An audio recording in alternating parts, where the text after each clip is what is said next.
মুআজ্জাজ মুসল্লিয়ান একরাম, দান সাদকা এটা আল্লাহ তাআলার প্রিয় একটি আমল। এর মাধ্যমে আল্লাহ তাআলার নৈকট্য লাভ হয়, পাশাপাশি এর মাধ্যমে দুনিয়া ও আখিরাতের অনেক ফজিলত এবং অনেক উপকার হাসিল হয়। দান মূলত তিন প্রকার। দান কয় প্রকার? দান সাদকা এটা মূলত তিন প্রকার। প্রথম প্রকার হচ্ছে ফরজ দান, ফরজ সাদকা। অর্থাৎ কাহার কাছে যদি 52.5 তোলা রূপা বা 7.5 তোলা স্বর্ণ বা এই দুইটির কোনো একটির সমপরিমাণ মূল্য যদি কাহারো কাছে থাকে এবং এই পরিমাণ সম্পদের উপর 1 বৎসর অতিবাহিত হয়, তাহলে ওই ব্যক্তির উপর যাকাত ফরজ। এটাকে বলা হয় ফরজ সাদকা, ফরজ দান। এটা অবশ্যই করতে হবে। দ্বিতীয় নম্বর হলো সাধারণ দান, মানে ইচ্ছে করলে করা যায়, না করলে কোনো সমস্যা নেই। যেরকম ভাবে অভাবীদের অভাব দূর করা, এতিম মিসকিন অসহায়দের অসহায়ত্ব দূর করা, এরকম ভাবে কোনো পথহারা ব্যক্তিকে পথ দেখানো। হাদিসের মধ্যে আসছে নিজ স্ত্রীর মুখে লুকমা তুলে দেওয়া সাদকা। এরকম ভাবে এক মুসলমান আরেক মুসলমানের সাথে হাসি মুখে সুন্দরভাবে কথা বলা, এটাও সাদকা। রাসূল বলেন আল কালিমাতু তাইয়্যিবাতু সাদাকাতুন, আল কালিমাতু তাইয়্যিবাতু সাদাকাতুন। উত্তম কথা, সুন্দর কথা, মানুষের সাথে মিষ্টি করে কথা বলা, সুন্দরভাবে কথা বলা, এটাও সদকা করলে যে পরিমাণ সব, আল্লাহ তাআলা তাকে সেই পরিমাণ সব দান করেন। এটা হলো সাধারণ সদকা। তাহলে সাধারণ সদকা হলো আমরা রাস্তাঘাটে অনেক সময় বিভিন্ন সময় গরিব দুঃখী অসহায় মানুষদেরকে সাহায্য সহযোগিতা করি, গরিব মিসকিনদেরকে খাওয়াই বা তাদের কাপড় চোপড় কিনে দেই, তাদের যা প্রয়োজন আমরা পূরণ করে দেই। অথবা কোনো মানুষের উপর জুলুম হচ্ছে, আমি গিয়ে তাকে সাহায্য করলাম, তার পাশে দাঁড়ালাম, তার পক্ষ হয়ে কথা বললাম। অথবা মানুষের সাথে যখন দেখা সাক্ষাৎ হয় সুন্দরভাবে কথা বলা, এটাও সাদকা। নিজ স্ত্রীর সাথে ভালো আচরণ করা, এটাও কি? এটা হলো সাধারণ দান। তৃতীয় নম্বর হচ্ছে সাদকায়ে জারিয়া, সাদকায়ে জারিয়া। যেই সাদকা করার পরে যুগ যুগ ধরে কবরে শুয়ে শুয়েও এর সব পাওয়া যায়। হাদিসের মধ্যে রাসূল আকরাম সাল্লাল্লাহু আলাইহি ওয়াসাল্লাম বলেন, ইযা মাতাল ইনসান ইনকাতা আমালুহু ইল্লা মিন সালাসাতিন সাদাকাতিন জারিয়া আও ইলমিন ইউনতাফাউ বিহি أو ولد صالح يدعو له। রাসূল বলেন ইদা মাতাল ইনসান, যখন মানুষ মারা যায়, ইনকাতা আমালুহু, তখন তার আমলের সকল দরজা বন্ধ হয়ে যায়। ইল্লা মিন সালাসাতিন, তবে এমন 3টি আমল আছে, কেউ যদি তার জীবন দশা এই 3টি আমল করে যায় তাহলে সে মারা যাবে ঠিক, কিন্তু যুগ যুগ ধরে মানুষ সে যে কাজগুলো করে গিয়েছে এর থেকে মানুষ যতদিন উপকৃত হতে থাকবে ততদিন পর্যন্ত সে কবরে শুয়ে শুয়ে এর সব পেতে থাকবে। সুবহানাল্লাহ। এর মধ্যে একটা হলো সাদাকাতুন জারিয়া, সাদকায়ে জারিয়া। যেরকম ভাবে কেউ মসজিদ নির্মাণ করলো, কেউ মাদ্রাসা নির্মাণ করলো, কেউ রাস্তাঘাট তৈরি করে দিল, কেউ যাত্রী ছাউনি তৈরি করে দিল, কেউ কাউকে একটা ঘর বানিয়ে দিল, কেউ কাহারও জীবন চলার একটা মাধ্যম তৈরি করে দিল। তো সে যেটা করে দিয়েছে, এর থেকে মানুষ যতদিন উপকৃত হতে থাকবে, যতদিন মসজিদে নামাজ হতে থাকবে, যতদিন মাদ্রাসাগুলোতে দ্বীনি শিক্ষা হতে থাকবে, যতদিন মানুষ রাস্তাঘাটে চলতে থাকবে, যতদিন মানুষ যাত্রী ছাউনিতে বসে গাড়ির জন্য অপেক্ষা করতে থাকবে, যতদিন মানুষ তার বানিয়ে দেওয়া ঘরের মধ্যে আরাম আয়েশে জীবনযাপন করতে থাকবে, ততদিন পর্যন্ত সেই কবরে শেষে সফরে থাকবে। মসজিদ নির্মাণ করে দেওয়া এটা নয় যে একাই পুরাটা করে দেওয়া। যখন মসজিদ নির্মাণ হতে থাকে, যখন মাদ্রাসা নির্মাণ হতে থাকে, তখন সাহায্য করা।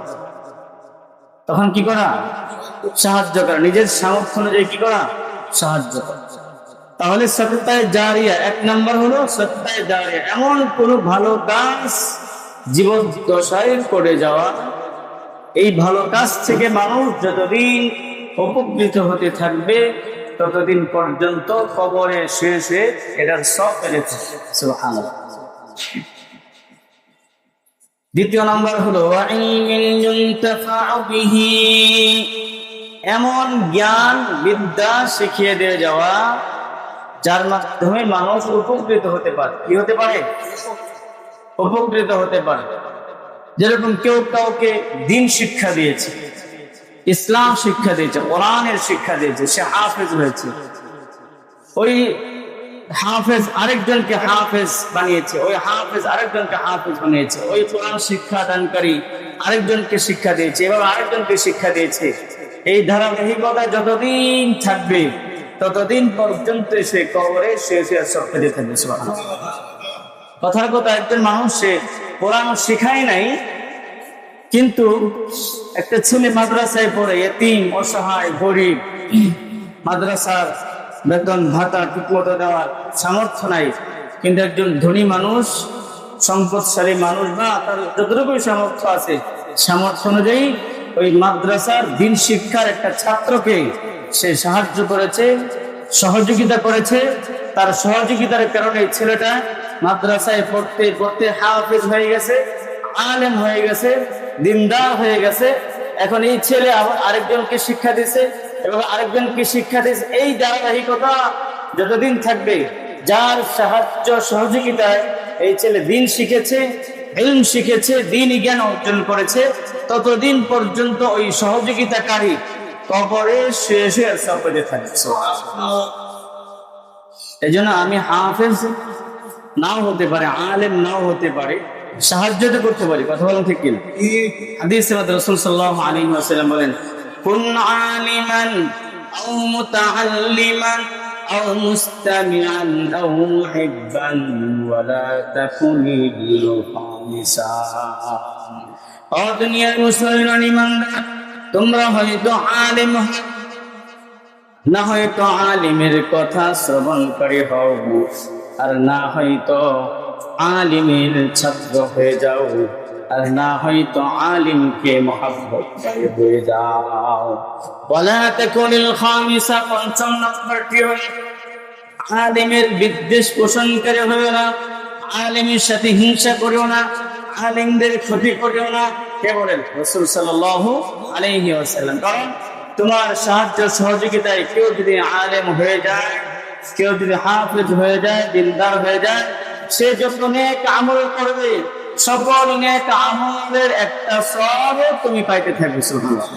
শুধু তার নয়, সে যত মানুষকে শিক্ষা দিবে, এই ধারাবাহিকতা যতদিন থাকবে, ততদিন পর্যন্ত তুমি কবরে শেষে এর সব পাইতে থাকবে। সুবহানাল্লাহ। এই জন্য মাদ্রাসায়, বিশেষ করে মাদ্রাসায় দান করলে দুইটা সব। কয়টা সব বলেন? কয়টি সব? আরো জোরে বলেন, কয়টি সব? দুইটি। এক নাম্বার হলো দান করার সব। এক নাম্বার কি? দ্বিতীয় নম্বর হলো দ্বীনি ইলম শিক্ষার কাজে সহযোগিতা করার সব। সুবহানাল্লাহ। এক নম্বর দানের সব, দ্বিতীয় নম্বর হলো কোরআন হাদিস শিখানোর ক্ষেত্রে সহযোগিতা করার সব। সুবহানাল্লাহ। এই জন্য আমরা বেশি থেকে বেশি মাদ্রাসাগুলোতে দান করো, যেখানে প্রয়োজন। যেখানে কথা বোঝেন নাই? যেখানে আমরা প্রয়োজন বুঝে দান করব, খোঁজ নিব যে এখানে ফ্যান আছে কিনা, একটা ফ্যান দিব, এখানে ফ্যানের বাতাস কি ছাত্ররা পড়াশোনা করবে। শীত আসতেছে, অনেক মাদ্রাসা আছে যে কার্পেট থাকবে না, বাচ্চারা বসে কোরআন শিখবে, হাদিস শিখবে ঠান্ডার মধ্যে। সামর্থ্য হচ্ছে না মাদ্রাসার, অনেকগুলো টাকা, আমি যতটুকু পারি সহযোগিতা করব, এখানে বসে তারা কোরআন শিখবে, হাদিস শিখবে, এরা আলেম হবে, হাফিজ হবে, এরকম ভাবে ভালো ভালো মানুষ হবে, আদর্শ মানুষ হবে, নেক কাজ করবে, তারা নেক কাজ করবে। আমি কিন্তু সামর্থ্য যে 500 টাকা দান করছিলাম, 1000 টাকা দান করছিলাম, কিন্তু আল্লাহ রাব্বুল আলামিন, আমি হয়তো ভুলে গেছি 1000 টাকা দান করে। বলেন 5 বছর আগে আমি কোথায় 200 টাকা 500 টাকা দান করছিলাম, তার মনে আছে? বলেন তার মনে আছে? অনেকের এরকম আছে, আমি 5 বছর আগে কোন একটা প্রতিষ্ঠানে মাদ্রাসা একটা ফ্যান দিয়েছিলাম, কোথায় দিয়েছিলাম খেয়াল নাই, কিন্তু আল্লাহ তাআলা ঠিকই মনে রাখছেন। কথা বলেন ঠিক কিনা? এটার সব অবশ্যই আল্লাহ তাআলা অব্যাহত রাখবেন, জানি না। তৃতীয় নম্বর হলো ওয়ালাদিন সালিহিন ইয়াদউ লাহু, এমন কোন নেক সন্তান দুনিয়াতে রেখে যাওয়া, মা বাবা দুনিয়া থেকে চলে যাওয়ার পর সন্তান হৃদয় থেকে মন থেকে সব সময় মা বাবার জন্য দোয়া করবে, রব্বি ইরহামহুমা কামা রাব্বায়ানি সগীরা। বলেন পুরো পৃথিবীর সকল মানুষের দোয়াকে যদি এক পাল্লায় রাখা হয়, মা বাবার জন্য সন্তানের দোয়াকে যদি এক পাল্লায় রাখা হয়, তার দোয়ার গুরুত্বটা ভারী হবে কার? সন্তানের। এই জন্য রাসূল আকরাম সাল্লাল্লাহু আলাইহি ওয়াসাল্লাম বলেন, মানুষ যখন মারা যায় তার সকল আমলের দরজাগুলো বন্ধ হয়ে যায়। এক নম্বর তবে 3টা আমল রয়েছে যে আমলগুলো মৃত্যুর পরও জারি থাকে। এক নম্বর হলো সদকায়ে জারিয়া করে যাওয়া, দ্বিতীয় নম্বর হলো এমন কোন জ্ঞান বিদ্যা শিক্ষা দেওয়া যার দ্বারা মানুষ উপকৃত হতে পারে, তৃতীয় নম্বর হলো এমন কোন নেক সন্তান রেখে যাওয়া যে সন্তান মা বাবা দুনিয়া থেকে চলে যাওয়ার পর মা বাবার নাজাতের জন্য, জাহান্নাম থেকে মুক্তির জন্য বারবার দোয়া করতে থাকে। সুবহানাল্লাহ। তাহলে আমরা বুঝলাম দান এটা আল্লাহ তাআলার খুবই গুরুত্বপূর্ণ একটা আমল, দান সাদকা, এবং এর মাধ্যমে আল্লাহ তাআলার নৈকট্য হাসিল হয়, সাথে সাথে আমাদের নিজেদেরও অনেক ফায়দা হয়। দান মূলত 3 প্রকার। কয় প্রকার? এক নম্বর হলো ফরজ দান, ফরজ দান সাদকা, যেরকম যাকাত, এরকম ভাবে সাদকাতুল ফিতর। দ্বিতীয় নম্বর হচ্ছে সদকায়ে জারিয়া, তৃতীয় নম্বর হলো সাধারণ দান। এই 3 প্রকার দান। দান করলে দুনিয়াবি অনেক উপকার আছে, দুনিয়ার দিক থেকে অনেক লাভ আছে। দান করার প্রথম নম্বর যে লাভ সেটা হলো আল্লাহ রাব্বুল আলামিন দান করার উসিলায় দানকারী ব্যক্তির জীবনের বালা মুসিবত গুলোকে আল্লাহ তাআলা দূর করে দেন। সুবহানাল্লাহ। আল্লাহ রাসূল সাল্লাল্লাহু আলাইহি ওয়াসাল্লাম বলেন, ইন্নাস সাদাকাতা লা তুতফিউ গাদাবার রাব্বি ওয়া তুদফাউ মিয়াতাস সুই। নিশ্চয়ই যারা নাকি দান সদকা করে আল্লাহ রাব্বুল আলামিনের দান সদকা করার কারণে ওই দানকারী ব্যক্তির উপর থেকে রাগ উঠায় আনেন। সুবহানাল্লাহ। বলেন মাওলানা, সন্তানকে টাকা পয়সা দেওয়া, খরচ আদি দেওয়া কখন বন্ধ করে? খুশি হয়ে নারাজ হয়ে?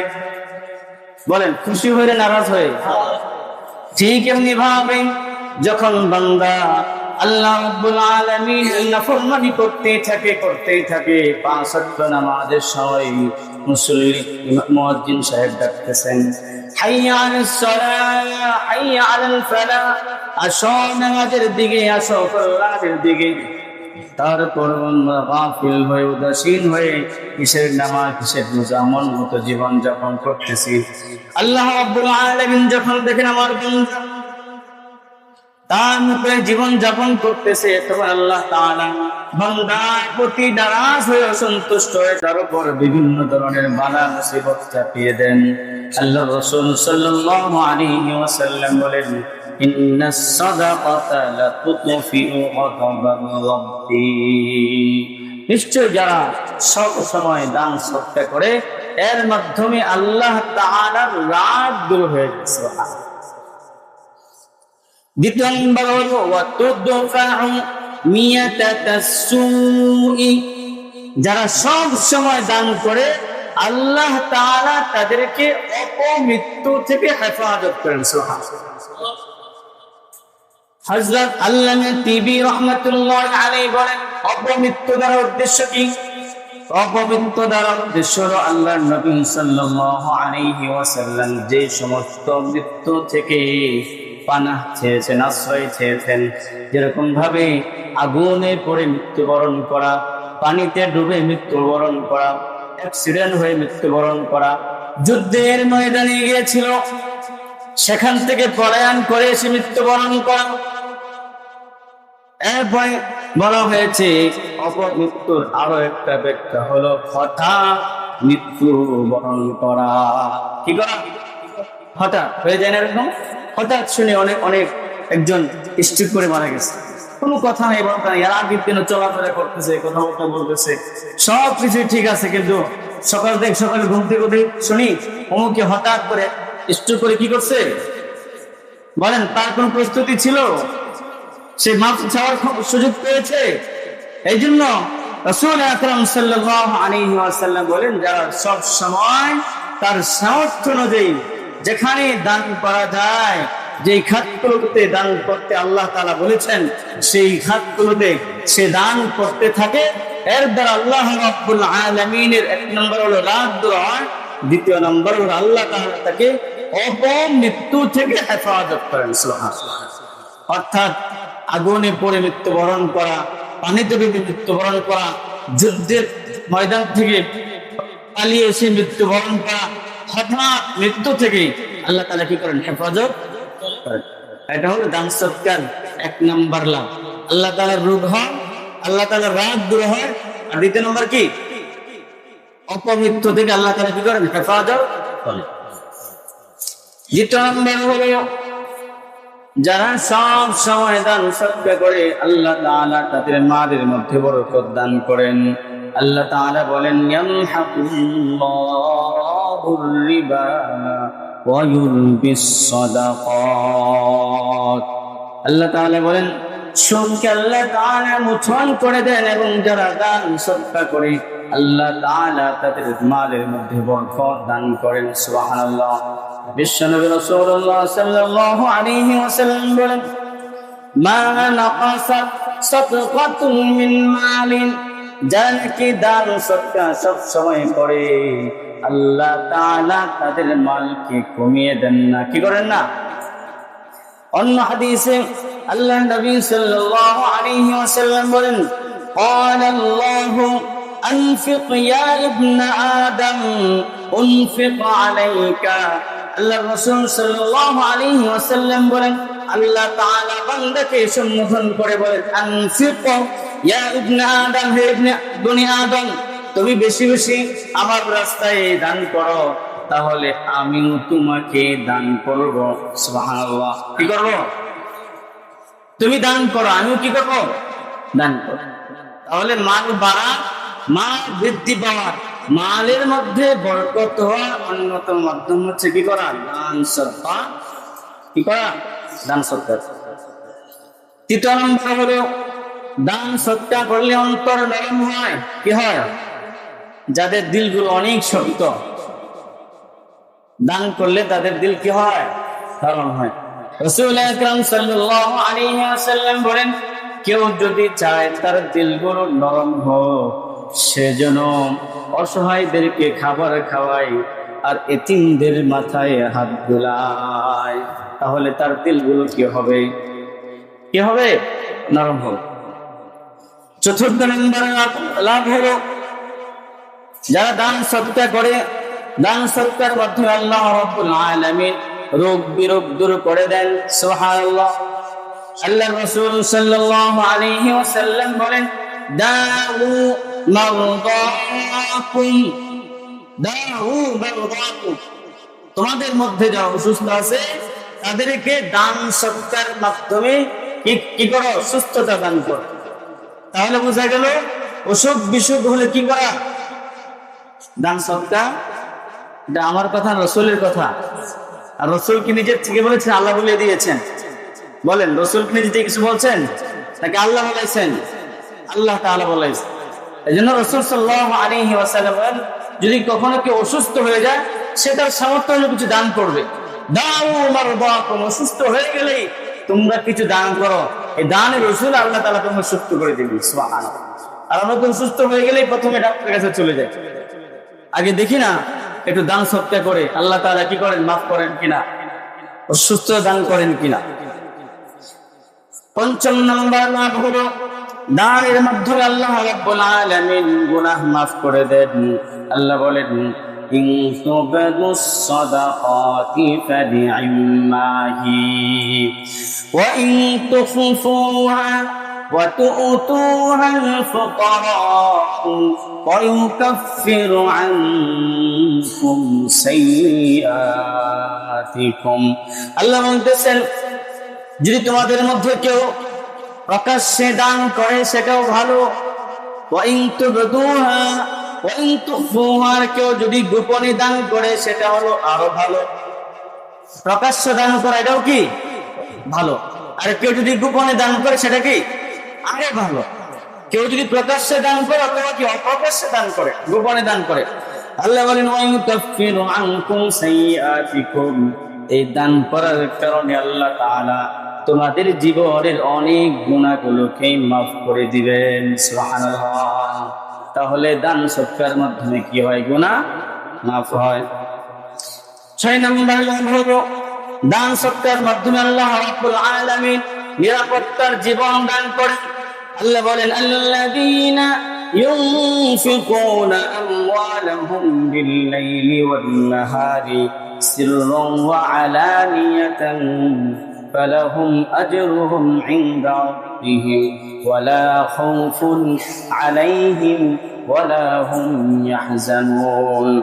যারা নাকি রাতে দিনে সব সময় দান করে, সে গোপনে প্রকাশ্যে সব সময় দান করে, আল্লাহ বলেন ফালাহুম আজরুহুম ইনদা রাব্বিহিম, তাদের জন্য আল্লাহ তাআলার কাছে উত্তম প্রতিদান রয়েছে। আর হলো ওয়ালা খাউফুন ওয়ালা আলাইহিম ইয়াহজানুন, তাদের কোনো ভয় নাই, তাদের কোনো টেনশন নাই। সুবহানাল্লাহ। সত্যিকার অর্থে যারা নাকি সম্পদের যথাযথ হক আদায় করে, হিসাব করে যাকাত আদায় করে, অভাবীদের অভাব দূর করে, অসহায় মানুষের পাশে দাঁড়ান, এতিম মানুষের মাথায় হাত বোলায়, যার যেটা প্রয়োজন তার সামর্থ্য অনুযায়ী পূরণ করার চেষ্টা করে, বলেন আল্লাহ রাব্বুল আলামিন ওই ব্যক্তির প্রতি সন্তুষ্ট থাকবেন কি থাকবেন না? আল্লাহ তাআলা তার জিম্মাদার হয়ে যাবেন, আল্লাহ তাআলা তার মালকে হেফাজত করবেন, তার কোনো টেনশন থাকবে না। সাহাবায়ে কেরামদের যুগের হলো আমাদের কি মডেল? ওমর ইবনে খাত্তাব রাদিয়াল্লাহু তাআলা আনহু জাহানে বাদশাহিত্ব করেছেন। তার চুরি ডাকাতি বাটপারি কোনো কিছু ছিল না। কারণ কি? সবাই সবার মালের যাকাত সদকাতুল ফিতর যা যেটা পাওনা আদায় করে দিয়েছেন। কোনো গরিব মিসকিন থাকতো না। মনে করুন আমাদের এই দেশে যে পরিমাণ ধনী মানুষ আছে, সম্পদশালী মানুষ আছে, সম্পদশালী কোটিপতি না, একজন মানুষের কাছে 1 লক্ষ টাকা থাকলে দেশে তার উপর যাকাত ফরজ। কথা বলেন ঠিক কিনা? কথা বলেন না? ঠিক আছে কিনা? খালি আমরা মনে করি যিনি কোটিপতি উনি শুধু যাকাত দেবে, টাকা দেবে, দান সৎকার করবে।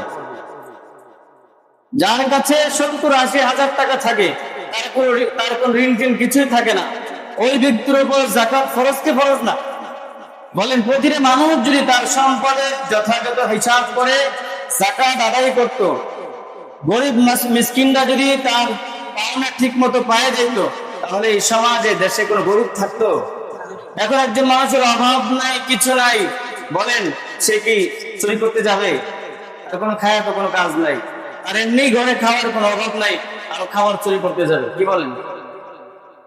এই জন্য আল্লাহ রাব্বুল আলামিন বলেন الذين ينفقون أموالهم في سبيل الله الذين ينفقون أموالهم بالليل والنهار سرا وعلانية فلهم أجرهم عند ربهم ولا خوف عليهم ولا هم يحزنون যারা নাকি তাদের মালকে রাতে দিনে প্রকাশ্যে গোপনে সব সময় দান সদকা করে আল্লাহ রাব্বুল আলামিন তাদেরকে উত্তম প্রতিদান দান করবেন আর তাদের কোনো ভয় থাকবে না তার কোনো টেনশন থাকবে না চোর ডাকাতের কোনো ভয় তাদের থাকবে না সুবহানাল্লাহ আর যদি সম্পদের যাকাত যথাযথ হক আদায় না করা হয় ডাকাতের ভয় থাকবে চাঁদাবাজের ভয় থাকবে কোন চাঁদাবাজ এসে আবার চাঁদা ধরায় দেয় কথা বলেন ঠিক কিনা এগুলো আল্লাহ তাআলাই তার উপর চাপায় কে করেন আল্লাহ তাআলা 7 নম্বর লাভ হলো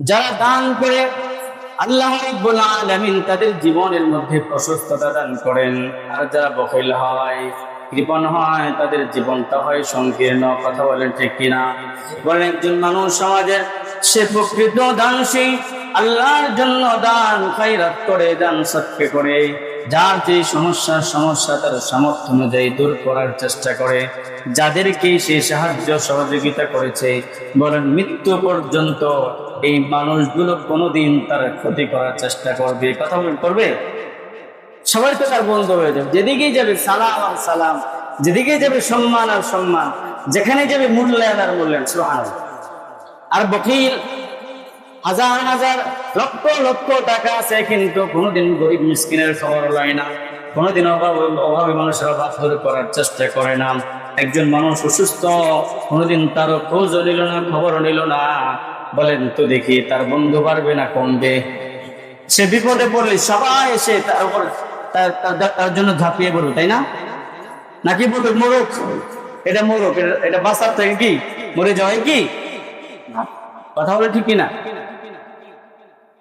8 নম্বর হলো যারা নাকি সম্পদের যাকাত হক আদায় করে দান সদকা করে আল্লাহ রাব্বুল আলামিন এর মাধ্যমে তাদের মালকে পবিত্র করে দেন আল্লাহ বলেন খুয মিন আমওয়ালিহিম সাদাকাতুন তুতাহহিরুহুম ওয়া তুযাক্কিহিম আপনি যারা মালদার সম্পদশালী তাদের কাছ থেকে যাকাত সাদকাতুল ফিতর আদায় করুন এতে কি হবে তাদের মাল পবিত্র হয়ে যাবে কেন পবিত্র হবে এই কথা কেউ গ্যারান্টি দিয়ে বলতে পারবে না আমার উপার্জিত সম্পদ 100 ভাগ হালাল বলতে পারবে কেউ কথা বলেন কেউ বলতে পারবে আমি নিজে বলতে পারবো কেউ বলতে পারবে না যে আমি যে উপার্জন করি এই উপার্জন 100 ভাগ একবারে হালাল কোনো সন্দেহ নাই এই কথা কেউ বলতে পারবে না কোনো না কোনো ভাবে সন্দেহ হয়ে যেতে পারে সন্দেহযুক্ত হয়ে যেতে পারে এই জন্য আল্লাহ বলেন যদি তোমার মালকে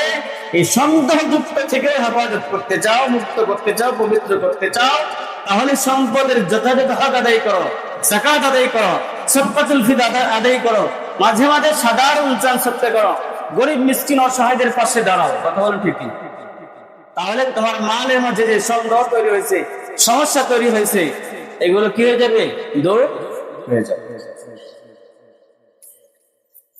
9 নম্বর হলো যারা নাকি দান সদকা করে তাদের জন্য ফেরেশতারা দোয়া করতে থাকে সুবহানাল্লাহ একজন মানুষ হাদিসের মধ্যে এসেছে আল্লাহর নবী সাল্লাল্লাহু আলাইহি ওয়াসাল্লাম বলেন যখন কোনো মানুষ ঘুম থেকে ওঠে তার জন্য 2 জন ফেরেশতা নিযুক্ত করা হয় 2 জন ফেরেশতা ওই ব্যক্তির জন্য দোয়া করতে থাকে আল্লাহ দানকারী ব্যক্তির মালকে বৃদ্ধি করে দাও সুবহানাল্লাহ কি বলেন দান করলে কমে না বাড়ে কারা দোয়া করেন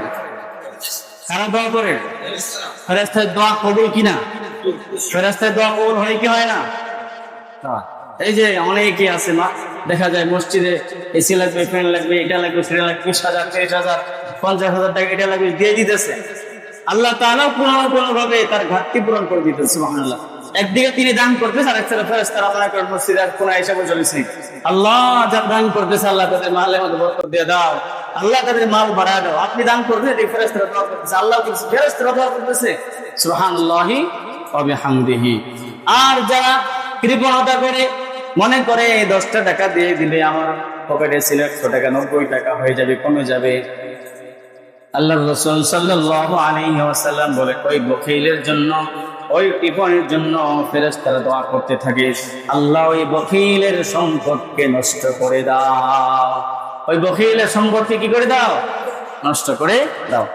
10 নম্বর হলো, যা দান করা হয় তাই নিজের জন্য থাকে, যা দান করা হয় তাই নিজের জন্য আখিরাতের পুঁজি হয়ে থাকে। আপনি একটা কিনে একটা জিনিস খাইছেন, একটা কাপড় কিনছেন, একটা গাড়ি কিনছেন, মনে করেন ভোগ বিলাসিতা দুনিয়াতেই শেষ, কিন্তু আপনি যতটুকু দান করেছেন সেটাই আপনার আখিরাতের জন্য পুঁজি।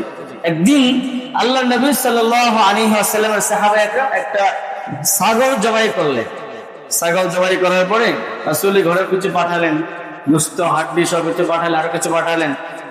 রাসূল সাল্লাল্লাহু আলাইহি ওয়াসাল্লাম জিজ্ঞাসা করলেন যে ঘরে কি আছে? তখন আম্মা জান আয়েশা রাদিয়াল্লাহু তাআলা আনহা বললেন, শুধুমাত্র ছাগলে যে কাদের কিছু অংশ আছে আর বাকি অংশটুকু দান করা হয়ে গেছে। আল্লাহ নবী সাল্লাল্লাহু আলাইহি ওয়াসাল্লাম বলেন, যেটুকু দান করা হয়েছে সেটাই তোমার জন্য রয়ে গেছে, আর যেটা দুনিয়ার জন্য, নিজের জন্য, সেটা তো এখানেই শেষ। এই জন্য প্রিয় হাজিরিন, যা দান করবেন সেটাই আপনার জন্য পুঁজি হয়ে থাকবে, সেটাই সম্বল হয়ে থাকবে, সেটাই আপনার জন্য নাজাতের কারণ হবে, জান্নাতে নাজ নিয়ামতের কারণ হবে। সুবহানাল্লাহ। এই হলো দুনিয়াবি 10টি লাভ বললাম। দান খয়রাত করলে দুনিয়ার দিক থেকে 10টা লাভ, আর দান সদকা করলে আখিরাতে অনেক লাভ আছে, উখরাবি অনেক লাভ আছে। এর মধ্যে একটা লাভ হলো, দান সদকা করলে আল্লাহ রাব্বুল আলামিন সেটাকে বহু গুণে বৃদ্ধি করে দেন। সুবহানাল্লাহ। আল্লাহ বলেন, মাসালুল লাযীনা ইউনফিকুনা আমওয়ালাহুম ফী সাবিলিল্লাহি কামাতালি হাববাতিন আনবাতাত সাবআ সানাবিলা ফী কুল্লি সুনবালাতিন। আল্লাহ রাব্বুল আলামিন বলেন, কেউ যখন 1 টাকা দান করে, একটা উদাহরণ দিয়েছেন, যেরকম ভাবে কেউ মনে করেন ধানের একটা চারা লাগাইছে বা একটা বীজ বপন করছে, এখান থেকে 7টা কি হয়েছে, শীষ বের হয়েছে, 7টা শীষ বের হয়েছে। 7টা শীষের মধ্যে আপনার এক একটার মধ্যে 100টা করে আপনার দানা হয়েছে, তাহলে কত হয়? 7-এর মধ্যে 100 কত হয়? 700। ঠিক কেউ যদি আল্লাহর রাস্তায় 1 টাকা দান করে, আল্লাহর রাস্তা অর্থ কি? গরিব মিসকিন অসহায়কে সাহায্য সহযোগিতা করা, মাদ্রাসা মসজিদ দান করা, ভালো কোনো কাজে দান সদকা করা, এটা হলো আল্লাহর রাস্তায় দান করা।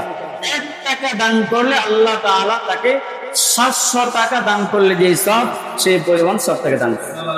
সুবহানাল্লাহ।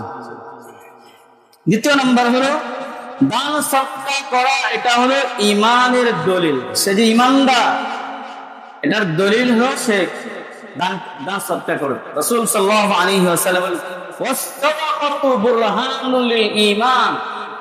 দান সদকা করা এটা ঈমানদার হওয়ার একটা প্রমাণ, দলিল। সুতরাং আমি এড়িয়ে গেলাম অমুক তমুক বলে আমি মনে করে দিলাম না। একজন মানুষ সে অসহায় কি অসহায় আমি জানি না দিল থেকে, এখন আমি মনে করি অনুভব করলাম না, তাকে যেরকম দেখা যাচ্ছে মনে হয় সে অভাবী না, আসলে না, আসলে ভাব করছে, ভান করছে, আসলে প্রকৃতপক্ষে সেই কি অসহায়। কিন্তু এটা আমি অনুভব করছি আরেকটা, আমি দান করি, আমার কাজ হলো দান করা, আমি তো নিয়ত করছি দানের উদ্দেশ্যে, কথা বলা ঠিক কিনা? আমি দান করছি কাকে খুশি করার জন্য? বলেন, কাকে খুশি করার জন্য? আল্লাহকে খুশি করার জন্য। সুতরাং আমি তো দান করছি আল্লাহ তো খুশি হয়ে গেলেই হলো। যাকে দান করছি সে যাই হোক, সে চোর হোক, ডাকাত হোক, বাটপার হোক, পাতার হোক, আর যাই হোক, আমি যতটুকু পারি দান করবো। হ্যাঁ, আমি যদি নিশ্চিত ভাবে জানি সে প্রতারক, ধোঁকাবাজ, আমি তো কোনোভাবে দেওয়া যাবে না। কিন্তু আমি অনুভব করে যদি কাউকে কি করে দেই, বঞ্চিত করি, কিন্তু প্রকৃত পক্ষেই সে কি ছিল, অভাবী ছিল, মুখাপেক্ষী ছিল, কিন্তু আমি একটা মনে করে ধারণা করে আমি তাকে বঞ্চিত করে দিলাম, তাহলে কি হলো, বিষয়টা অন্যরকম হয়ে গেল। 3 নম্বর হলো, যারা নাকি দান সদকা করে আল্লাহ রাব্বুল আলামিনের মাধ্যমে দানকারী থেকে জাহান্নাম থেকে মুক্তি দান করবেন। সুবহানাল্লাহ। হাদিসের মধ্যে আছে, হয়তো হাদিসের মধ্যে এভাবে আসছে, আল্লাহ নবী সাল্লাল্লাহু আলাইহি ওয়াসাল্লাম হয়তো ঈদুল আযহা, ঈদুল ফিতরের দিন ঈদগাহে যাচ্ছেন, মহিলাদের পাশ দিয়ে যাচ্ছিলেন, যখন দেখতেছে অনেক মহিলারা, আল্লাহর রাসূল সাল্লাল্লাহু আলাইহি ওয়াসাল্লাম মহিলাদেরকে উদ্দেশ্য করে নসিহত করলেন, ইয়া মা'শারান নিসা তাসাদ্দাকনা ফাইন্নী রাআইতুকুন্না আকতারা মিন আহলিন নার।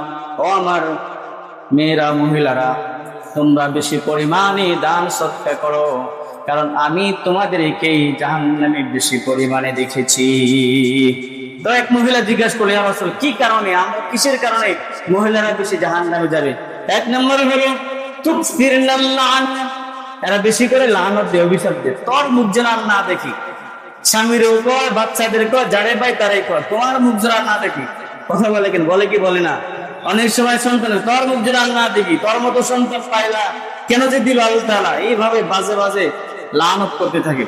দ্বিতীয় নম্বর হলো ওয়াতাকফুরনাল আশিরা, সবসময় স্বামীর না শুকরিয়া করে, স্বামীর ঘরে খায়, স্বামীর পরে, স্বামীর সবকিছু পায়, স্বামী তার জন্য সবকিছু করতেছে, সবকিছু তার জন্যই, সেই জন্য আরাম আয়েসে থাকে, তাও বলে তার জন্য কিছু করে না, তাও সে স্বামীর ঘরে এসে কিছুই পায় নাই, খালি না শুকরিয়া করে। আল্লাহ রাসূল সাল্লাল্লাহু আলাইহি ওয়াসাল্লাম বলেন, এই দুই কারণে মহিলারা বেশি জাহান্নামে যাবে। তাই তোমরা যদি জাহান্নাম থেকে মুক্তি পেতে চাও, বেশি বেশি কি করো? দান সদকা। সুতরাং আমরাও যদি জাহান্নাম থেকে মুক্তি চাই, তাহলে কি করতে হবে? সামর্থ্য অনুযায়ী কি করতে হবে? দান সদকা করতে হবে। এরপর প্রিয় হাজিরিন, যারা নাকি দান সদকা করে, কারণ কিয়ামতের ময়দানে আল্লাহ রাব্বুল আলামিন তাদেরকে যখন আরশের ছায়া দিবে, তার কোনো ছায়া থাকবে না, আল্লাহ তাআলা তাদেরকে আরশের ছায়ার নিচে জায়গা দিবেন। সুবহানাল্লাহ। আল্লাহ রাসূল সাল্লাল্লাহু আলাইহি ওয়াসাল্লাম বলেন, ওয়ারাজুলুন তাসাদ্দাকা ইখফাআন হাত্তা লা তা'লামা শিমালুহু মা তুনফিকু ইয়ামিনু, এমন একজন ব্যক্তি যে নাকি যার ডান হাত দান করলে বাম হাত জানে না, অর্থাৎ এমন গোপনে দান করে কেউ জানে না, বুঝেও না, এমন ভাবে দান করে ওই ব্যক্তিকে আল্লাহ রাব্বুল আলামিন কাল কিয়ামতের ময়দানে আরশের ছায়ার নিচে জায়গা দান করবেন। সুবহানাল্লাহ। এরপর প্রিয় হাজিরিন, যারা নাকি দানশীল, আল্লাহ তাআলা জান্নাতে তাদের জন্য আলাদা দরজা রাখবেন। সুবহানাল্লাহ। শুধু দানশীলরাই ওই দরজাতে কি করবে? ভিআইপি, যেরকম ভাবে আপনার এই এয়ারপোর্টে, বিমানবন্দরে ভিআইপি দের জন্য আলাদা কি আছে? গেট আছে। ভিআইপি আলাদা ভাবে তারা অন্যভাবে তারা ঢুকবে। ঠিক এরকম ভাবে জান্নাতে এরকম ভাবে যারা দানশীল তাদেরকে ভিআইপি আলাদা কি দেওয়া হবে? গেট দেওয়া হবে, দরজা দেওয়া হবে, তারা ওই দরজা দিয়ে প্রবেশ করবে। তাই প্রিয় হাজিরিন, যে ফজিলতের কথা বলা হলো, আমরা অবশ্যই আমাদের সামর্থ্য যে দান করব, শুধু ধনীরা দান করবে তাই না? যারা সম্পদশালী তারাই শুধু দান করবে তাই না? নাকি সবাই দান করবে?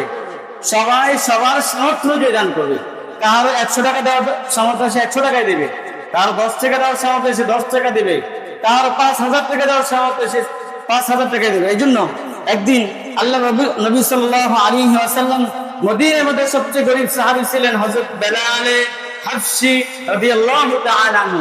রাসূল তাকে বলছেন, ইয়া বেলাল আনফিক বিলাল ওয়ালা তাখশা মিন দিল আরশি ক্বালালা, বেলাল তুমি দান করো আর মাল কমে যাওয়ার ভয় করো না। বোঝা গেল দান করলে কি কমে না? বলেন, দান করলে কমে যায় তাই না? দান করলে মাল কমে না বাড়ে? দান করলে মাল কমে না বাড়ে? বাড়ে। দান করলে পরস্পরের মধ্যে মহব্বত বাড়ে না কমে? এই জন্য যখনই সুযোগ হয়, যেখানেই সুযোগ হয়, না এটা আমাদের মসজিদ না, আমি তো হলাম চট্টগ্রাম থেকে আসছি, আমি তো কক্সবাজার থেকে আসছি, কেউ কি এটা বলছে আমাদের মসজিদ? এটা কার ঘর? আল্লাহর ঘর। কেউ বলছে আমাদের মাদ্রাসা না, এটা আমাদের রাস্তা না, সে দান করবো কেন? না, আমি তো করতেছি আল্লাহর জন্য। কার জন্য? বলেন, আমি কি কোনো মানুষের জন্য করতেছি নাকি আল্লাহর জন্য করতেছি? সুতরাং আল্লাহর জন্য করতেছি। এখানে আল্লাহর বান্দারা এখান থেকে উপকৃত হবে, সে যেই হোক আল্লাহর বান্দারা উপকৃত হবে। সুতরাং এই সমস্ত চিন্তাধারা থাকলে কখনো মনের মধ্যে সংকীর্ণতা আসবে না। সে যেখানেই যাক সেখানে দান করবে। যদি দেখেন সৌদি আরবের মানুষেরা, দুবাই থেকে মানুষেরা বাংলাদেশে কত উন্নত মসজিদ করে দিচ্ছে, কথা বলে ঠিক কিনা? তো তারা কি মনে করে কখনো আমি তো জীবনেও যেভাবে করে দিতেছে, জীবনে কোনো এক ওয়াক্ত নামাজে মসজিদে পড়বে না, কথা বলেন না কিনা? তারপরে কত সুন্দর মসজিদ করে দিয়েছে, অথচ আমার বাংলাদেশের মানুষ কোনো সময় কোনো কারণে হয়তো এই মসজিদে একদিকে হইলো নামাজ পড়ার সুযোগ হইতে পারে। তাও আমি মনে করি না, এটা তো আমার মসজিদ না, এটা তো আমাদের মসজিদ, আমাদের গ্রামের মসজিদ আছে, গ্রামের মসজিদে আমি দান করি। দান করি কি আমি মসজিদকে নাকি আল্লাহর জন্য? কার জন্য দান করি? আল্লাহ। এই জন্য প্রিয় হাজির, যখনই সুযোগ হয়, যেখানেই সুযোগ হয়, আমরা সামর্থ্য অনুযায়ী দান করবো ইনশাআল্লাহ। আল্লাহ রাব্বুল আলামিন আমাদের সকলকে বেশি বেশি দান সত্য করার তৌফিক দান করুন এবং আমাদের মালের মধ্যে বরকত দান করুন। আমিন। ওয়া আখিরু দান আলহামদুলিল্লাহি রাব্বিল আলামিন।